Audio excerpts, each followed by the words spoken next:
abrupt stream. I wanted to get a video out to you guys today, and time is running on and ticking by. So I decided just to make a quick stream just to broadcast this video straight to the channel so people can see it, and wouldn't have to wait any longer. I am working on Yu-Gi-Oh videos at the moment. I have some new decks I'm gonna go work on right now. However, like I just said, I don't want to make you guys wait too long. And I don't think anything will be out today in terms of gameplay wise for today. So please just accept this video on me doing some of my deck profiles. Oh, you almost saw a spoiler there. Crap. Oh god, you wasn't supposed to see that. Hopefully you guys didn't see that. That's a new deck I'm working on. Oh well, whatever. It's done now. Anyway, someone asked me to do some deck profiles of am I even broadcasting right now? Am I actually broadcasting? I can't even tell. I totally am broadcasting. Sorry. Um, yeah, someone asked me to do some deck profiles of the decks that I've been using recently, and I just realised I haven't gotten around to doing so. So I'm going to go through some of my most recent decks and give you guys the deck builds. And please feel free to use these however you want to use them. I do not care about net decking. I think if you're playing casually, particularly for this game here, who cares whether you're using someone else's deck? I've used other people's decks here. I used Anthony Ellenberg's Archfiend deck here. I thought it was really, really good. I took it, I built upon it, and I made it better. You're more than welcome to do so here, so please don't feel any different about using any of my decks as your own. I just want people to have fun with the game. So the first one which I've got here is my strongest deck. This was my deck which was inspired by One Punch Man that I used early January. I really, really enjoyed making that short series. It was really fun to kind of take a character from another show and kind of mix it with Yu-Gi-Oh! As best as I could. And this is what the deck build was, going in order of monster spells and traps. As you can see, this deck really, really doesn't have much in the way of monsters in this deck. You have 3 copies of Hunter Dragon and 3 copies of Jerry Beansman and 3 copies of Tune Warrior. I've got Hunter Dragon in there because he's just an option. You don't have to have Hunter Dragon. There are other level 3 monsters which are good for this deck. If I get them in order there, and I'll sort them by attack. The strongest attacking ones are Hunter Dragon, Mad Lobster, and Sonic Duck. And I'm just using Hunter Dragon as 3 copies because it's the only one I had of 3 at the time. I could use Mad Lobster and I could use Sonic Duck, but that's the one I had 3 copies of at the time. So it is what it is. I don't know whether I used. Oh yes, no, I didn't actually. No, no. That's fine. Okay, so yeah, 3 copies of Hunter Dragon because he has 1700 attack. The strongest one is Jerry's Beam Man, obviously because he's the strongest. Then I have Tune Warrior as a Earth Tuner who gives me more options for my extra deck. A little bit more about these guys later on, but that's who the deck is built around. For this deck, I was testing out Card Advance. Card Advance is a... Actually, do you know what, to be honest with you guys, I actually don't know if this deck is really good for this deck. I was testing it out. I was seeing whether Card Advance will combo well with Enchanting Fitting Room.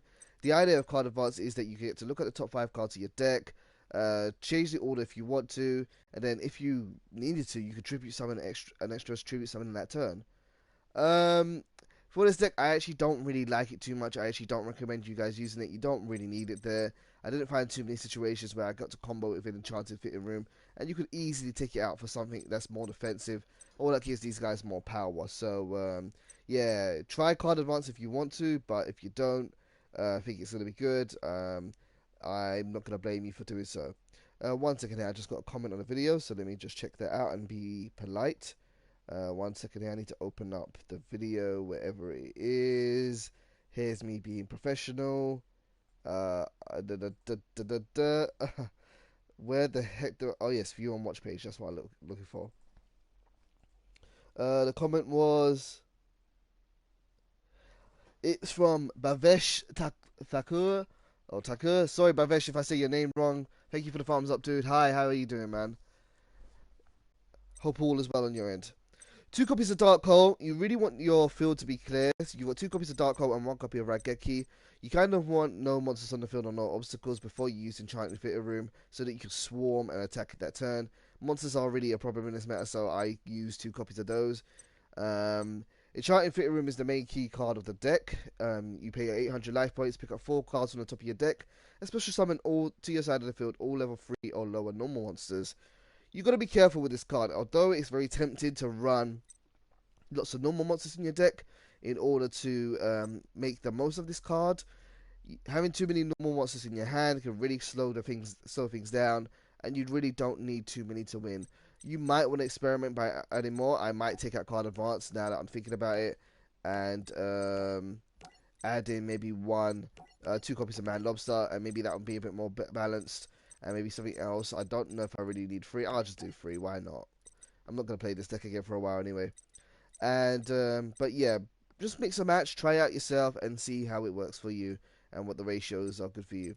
1 copy of Mind Control. Mind Control is really here because monsters can be stolen with Mind Control and used for a tuner in this deck, or used for an XE summon if they happen to be a level 3 monster, and you can go to a rank 3. It's not very likely that you're going to be able to do this, but if you can, hey, it works. MST is there to get rid of any threats. In fact, I probably will take out 1 copy of Man Lobster and add 1 more MST. You really don't want to deal with any back row. Maybe something like Trap Stun will be really good in this deck. Anything to stop any threats, because when you get your boys out, you kind of want to go in ham, and you just want to attack as strong as you can. 3 copies of Pot of Duality for consistency. Really, really good card. Easy card to search out the key cards you need.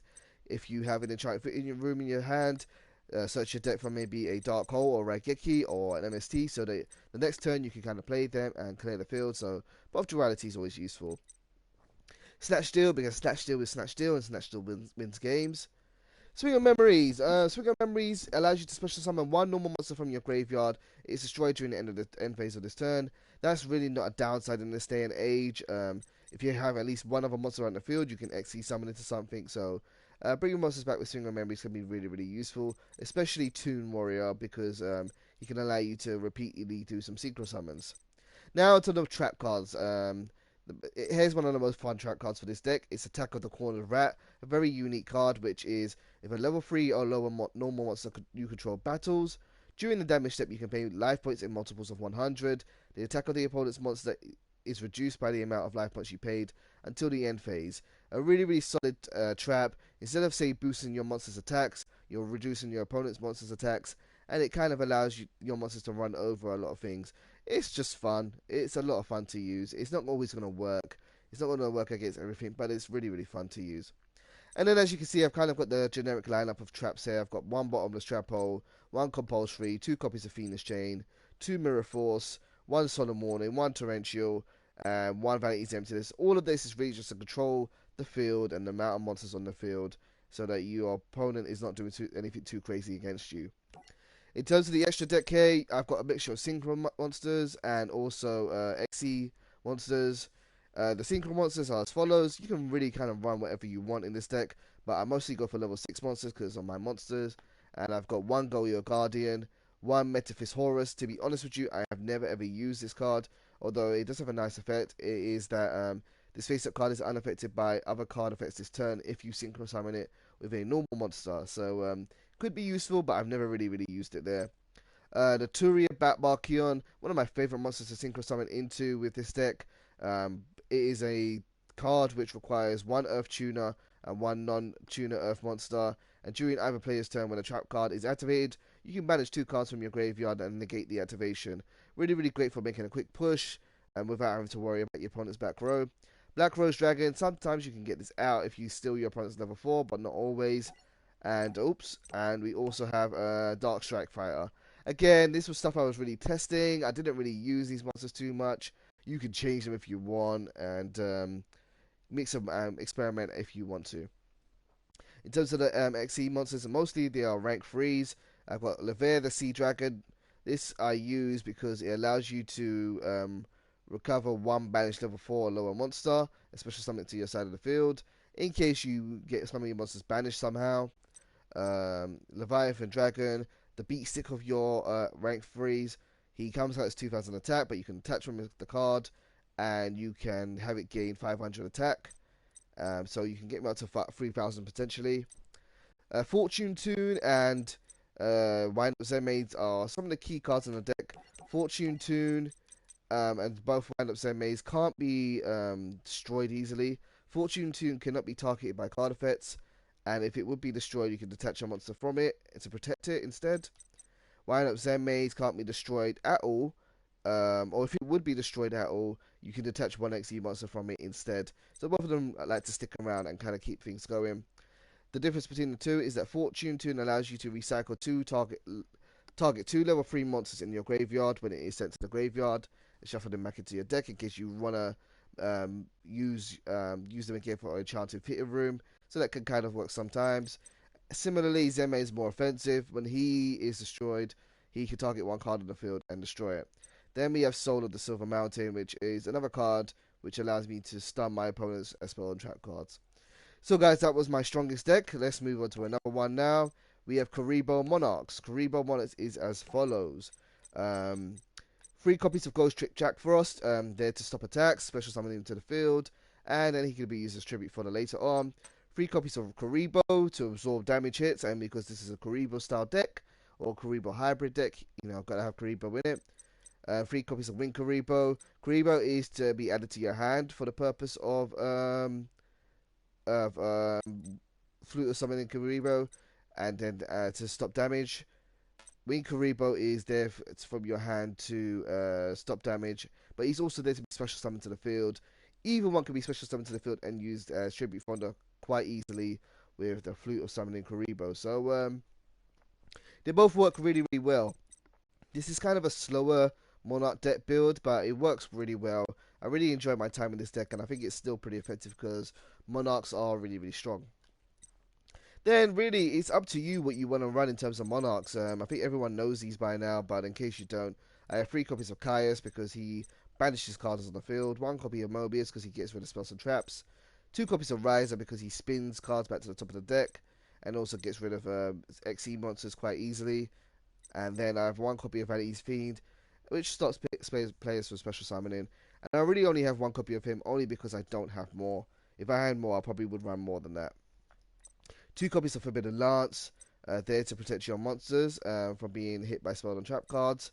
1 copy of March of the Monarchs to also do something similar. This stops your tribute summon monsters from being destroyed or targeted by card effects. They can only really be destroyed by battle, which can be sometimes difficult for your opponent, depending on what you have on the field. 3 copies of Pot of Duality for consistency.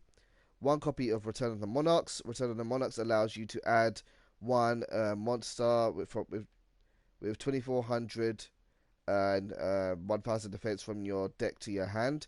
A really, really good searching tool. So if you tribute summon, you get to search out pretty much any of the Monarchs for free. Then you have 1 copy of Snatch Steal because Snatch Steal, Snatch Steal. 1 copy of Tenacity of the Monarchs. This allows you to add 1 Monarch spell or trap card from your deck to your hand. So that can search out Return of the Monarchs, March of the Monarchs, or the Monarch Stormforth, which we'll get to later on. 3 copies of the Flute of Summoning Kuriboh. The card that really makes this deck work. It allows you to special summon a Kuriboh from your deck or add 1 to your hand, and really, really flexible tool as it's a quick play spell, and it's just easy fodder for Monarch, so it works really, really well with this lot. The Monarch Stormforth, in case you don't have a monster to be attributed or you just want to get rid of your opponent's threats, really, really solid card for doing that. And 3 copies of Upstart Goblin because giving your opponent 1000 life points doesn't really matter because you're going to be doing a lot of damage quite easily in this deck, and you kind of want to reduce your deck size as much as possible to get to those key cards. Then I have 1 copy of Bottomless Trap Hole, 1 copy of Compulsory Evacuation Device, 1 copy of Solemn Warning, and 1 copy of Vanity's Emptiness.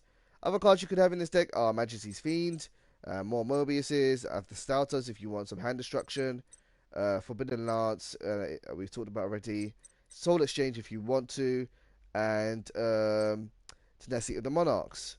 And so yeah, you can mix around with this if you want to. In terms of monsters, don't really pay attention to my XE deck. I never really use this extra deck.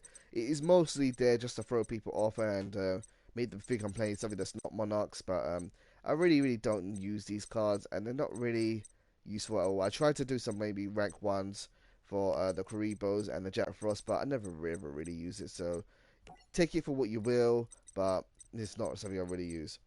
Speed Muppet01 says, do you really only have 4 monsters in the 4 Kings deck? Well, let's go and see it right now, Speed Muppet. Here is my 4 Kings deck. And yes, I only use 4 monsters in the deck. Not necessarily just 4 monsters, but it is only 4 types of monsters. So The deck count is actually 10 monsters, but it is 4 monsters. So what I have here are 3 copies of Beast King Barbaros, and then 3 copies of Coach Captain Beerman, 3 copies of Malefic Stardust Dragon, and the 4th king is Swordsman of Revealing Light. The first one of Beast King Barbaros is 3 copies. He's the guy that I really built this deck around. I really love Beast King Barbaros, a really fantastic card here. And along with Beast King Barbaros, I designed this deck and built it around him and trading. That's kind of what the linchpin of this deck is. But we'll come to the spells a little bit more later on. Beast King Barbaros is really good because you can normal summon him without tribute, and if you do so, he comes up with 1900 attack. But he's a level 8 monster with 3000 attack, and normally you can get him out of full power quite easily. Speed Muppet asked me, would I like to duel? Not right now, dude. Maybe when I've done this video, if you add me to PSN, and yeah, maybe we can do a bit of a duel afterwards. Coach Captain Beerman is there because he's kind of basically Beast King Barbaros' little brother. He doesn't really he doesn't really have the same appeal as Beast King Barbaros, but he's pretty strong too. 2600, level 8, can be normal summon without tribute. If he does, if you do so, he's summoned with 1300 attack. You really don't want to summon him without tribute because he will be really weak, but if you need to, there he is. And he's also the other linchpin of the deck. And he's a friggin' bear with glasses. Why would you not want to play as a friggin' bear with glasses?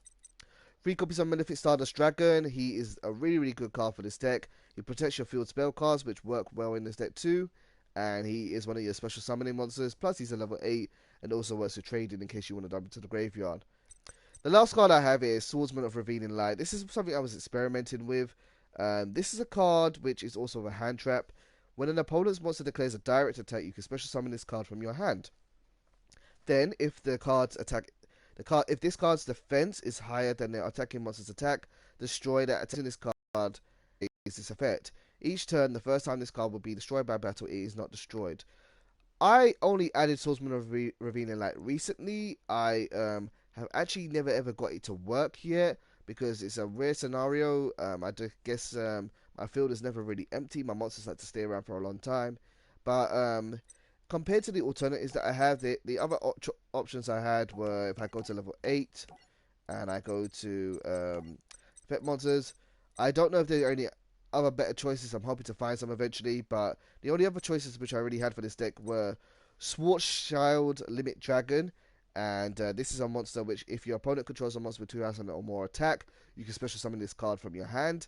So there's an option there for you, although he only has 2000 attack, so And the only other card I was thinking about using here was also Phantom Dragon, which is when your opponent special summons a monster, except during the damage step, you can special summon this card from your hand. 2 of your monster card zones cannot be used. I'm still kind of floating between deciding which of the 3 cards, and including Swordsman, are the best ones to go for in this deck. Maybe even consider Guardian Yatos, but I'm not really 100% sure here. Speed Muppet 01 asked me, where did I get the Swordsman from? I will tell you in just a second, dude. Let me look it up. Swordsman. I think it might have been someone from Zeal, or I think it's someone from Zeal, but let me have a look. Swordsman of Revealing Light.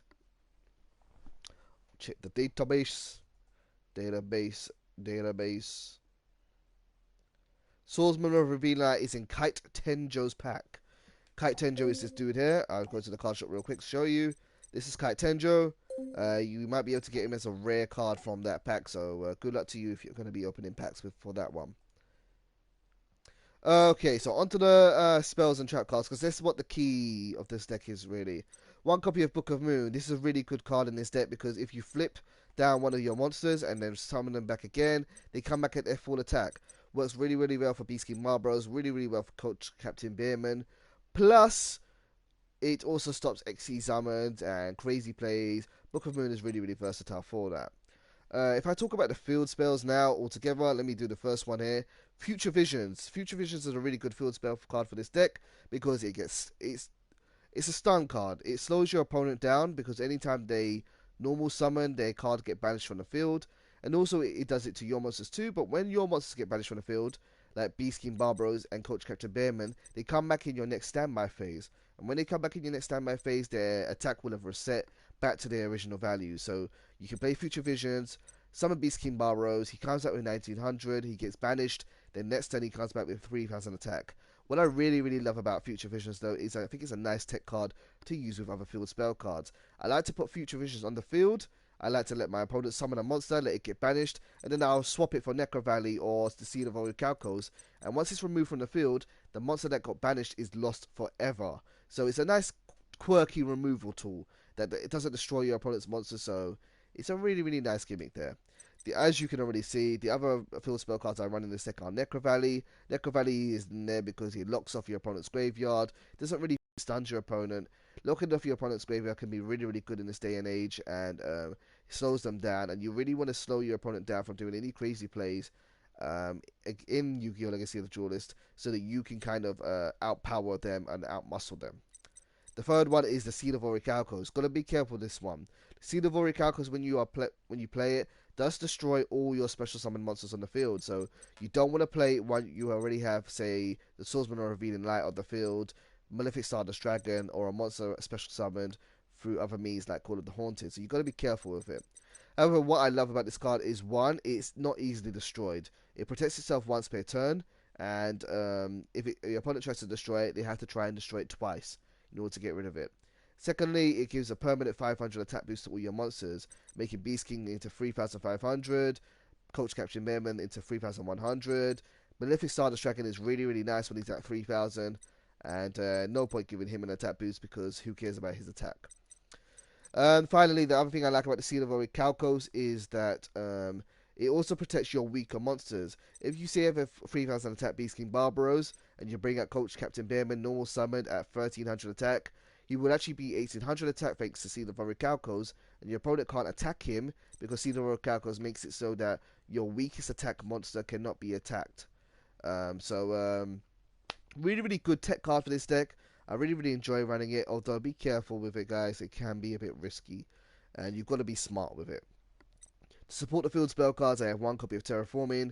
Nice little toolbox. I choose which one I like at the time, one I think I'm going to need the most. If I think I'm going to need Future Visions, the safest bet I normally run with is Future Visions in the first turn or so, and then I try to follow up with a Necro Valley or Seed of Orichalcos, but it really depends on what you're playing against. One copy of Magic Planter. Send one face-up continuous trap card you control to the graveyard. Send 2 cards. All this deck pretty much runs is continuous trap cards, so this card is really useful. Especially since you might accidentally clog your field up, and you want to get rid of some of those cards that are stuck on your field. Fiendish Chain and Call of the Haunted can very easily be stuck on your field sometimes, and Magic Planter makes good use of them and turns them into draw cards, so really cool card for this deck. 2 copies of Mystical Space Typhoon to get rid of back row threats, 3 copies of Pot of Duality, 1 copy of Raigeki, 1 copy of Snatch Steel, 3 copies of Trading, as I spoke around earlier. It is the draw engine of this deck. Discard 1 level 8 monster, draw 2 cards, and because you're going to be discarding, I also have 2 copies of Call of the Haunted to bring back any monsters that get sent to your graveyard back. Of course, if Necro Valley's out, you can't use it, but just be smart about it and be clever with it. Hey, Revan619, good to see you, dude. Bottomless Trap Holes in this deck, compulsory evacuation devices in the deck, 2 copies of Fiendish Chain in the deck, a tech I learned from the godlike Namek 1979, a little trick card, Imperial Custom. I am testing that in this deck. I might keep it in, I might not, but it's a whole lot of fun. Hey Frog, how you doing? Hey Billy, how you doing? All the warriors are turning up right now. Guys, I'm almost done with the stream, but it's a pleasure to have you there. I just wanted to get a video out really quickly for you guys because I'm not going to have any jewels up today, but I'm working on some stuff, and hopefully, well, someone was asking me for deck profile, so here I am delivering that to them. Macrocosmos. Macrocosmos is there. I love Macrocosmos. If you can run a deck that it doesn't worry about Macrocosmos, I highly recommend doing so, because Macrocosmos ruins a lot of decks. It stops cards being sent to the graveyard, and most decks use the graveyard as an extra resource, so if you can stop them from accessing the resource, all the power to you. And this deck isn't really hurt by having their cards banished or sent to the graveyard. Do be careful with this card though. I don't know if it's a glitch. You can't seem to use Magic Plant when it's that is on the field, because apparently, I don't know. I figured that you would be able to use them together, but they don't necessarily work. Skill Drain. Why not use Skill Drain? Skill Drain discards all cards, negates the effects of all cards on the field. And then really useful because you don't really need your monster effects in this field. For Beast King Barbaros and for Coach Captain Bearman, it returns their attack back to their default, which is fine. That's what you kind of want for them. But then you've got Malefic Stardust Dragon. Malefic Stardust Dragon really loves skill drain. One, because he normally can only be on the field if there's a face-up field spell card, otherwise he commits suicide and slits his wrist. But then Malefic Stardust Dragon also makes it so that if he is on the field, you can't attack with any other monsters. Skill Drain stops all that, so you can attack with it with any other monsters as well, and really makes Malefic Stardust Dragon better. However, it doesn't mean that you don't want to wait for Skill Drain to use Malefic Stardust Dragon, because he protects your field spell cards when he has his effect as well. So, you know, he works with it, he works without it. And then naturally, you've got 1 copy of Solar Warning and 3 copies of Vanity's Emptiness to control the field. In regards to the extra deck, the cards which I'm running here are 3 copies of Stardust Dragon to get Malefic Stardust Dragon out. 2 copies of, I'll say, the Sylvian High Protector. This is there as removal. The idea with this deck is that you declare 1 card name, and normally you would declare something stupid like Haniwa. And then you get to excavate the top card of your deck, and if it is the card you got, you can add it to your hand, otherwise send it to the graveyard. That's not important. What's important here is that when you do send a card from your deck to the graveyard, you can attach 1 XE material from this card and then target 1 card on the field and place it at the top or the bottom of the deck. That's what it's really there for. It's there for removal purposes. Coach King Giant Trainer. This card is excellent in this deck. I really love this card out when I think it's worth using. It is a bit costly, but it's also really good. He takes 3 level 8 monsters, and Coach Captain Bearman can only use or be XE summoned into fire warrior type monsters. So he's really one of the only targets he can be used for without skill drain on the field. Coach King Giant Trainer is really good because what happens is you can detach all of its materials from it, and you can draw up to 3 cards on the field, and if it's a monster card, inflict 800 damage to your opponent. It gives you the opportunity just to draw more cards, but you do this at the risk of your battle phase. My main man for this deck, for the XE deck, is Divine Dragon Knight Fellground. I like to bring him out because he really protects himself. He's got a strong attack, and he can also be used gimmickly to negate other opponents' monsters' card effects. I've used him before to, I think it was a scenario where opponent was playing Gravekeepers against me, and he had a really high boosted Gravekeeper Visionary. He was like 4200 or something, really strong attack, and he attacked my Divine Dragon Knight Fellground. I used this effect during the damage step to negate Gravekeeper's Visionary's effect, and that took him right back down to 2000 attack because he wasn't really aware of what he did. Then we also have 2 copies of Heretic Sun Dragon Overlord of Heliopolis. Lovely name. This allows you to tribute any monsters from your side of the field or your hand and then destroy an equal number of cards. Then we've got 2 copies of Galaxy Eyes Tachyon Dragon. This allows you to negate all face-up effect monsters on the field at the start of a battle phase, return their attack to the original attack, and if you do any of these during the battle phase this turn, each time an opponent's card effect resolves, this card gains 1000 attack until the end of the battle phase, and also it can make a second attack during each battle phase this turn. It's a really strong card. If you get it to work, you can win games with it, but I don't use it too much. Finally, I've got Gimmick Puppet Giant Grinder. Again, I think he's there for mostly removal. He allows you to target 1 special summon monster your opponent controls, destroy it, and if it's an XE monster, inflict damage to them equal to that. And finally, we've got this card here, Gimmick Puppet of Strings. I don't know why I have this card in the deck. It's kind of pointless, but I have him there because I don't really have too many rank XE monsters here. Ignore the side deck. It is just a side deck which I built for a particular duel. Nothing which I've really tested out. But the main deck is there. Revan619 says you should use one of the other Galaxy Eyes. One with 4K. Very good for dealing with towers. I probably don't have it. But if Revan says that's what you should do, then I highly recommend it. Yeah, look, I don't really have many rank 8 monsters. I have a very small pool to work from. But yeah, whatever that rank 8 is with 4K, go for it and try and use it as well. Anyway, guys, that's 3 deck profile videos for you. My apologies that there is no video here today, or in terms of duels, but I wanted to get something out to you at the bare minimum, and there you have it. As I said earlier, you are more than welcome to use these decks. I don't give a damn about net decking. Take it. This game is about having fun. Use it, improve it, make it better. Come back, whip my ass with it, and then show me what you learned from it. Show me what you're working with, and feel free to use this as you would like to use this. Anyway, that was it today. It was just a very, very quick stream. That's all I was going to do here. I'm going to go back now to carry on and getting farming cards and getting points. I have, 5,000 points now. I need to get more points so I can go and raid the card shop for more cards. But I'm going to do that off camera. Before I go, Frog says, if you play through the story for Zeal, you can get a few Galaxy Eye monsters. I'll be doing that. I'm going to be doing that now, actually. I just grinded out all the points for 5Ds and finished the story there. I'm not sure why it's only 89.7% complete. Maybe there's DLC for this campaign that I still don't have, although I do have these 2 DLCs. And now I've got to grind through all of Zeal and get these points here, because I need to do something to get card shop points, and it takes forever. Anyway, guys, thank you very much for tuning into the stream if you saw this live. And if you enjoyed this video, do let me know and leave a comment down below. I'll see you guys soon. Take care.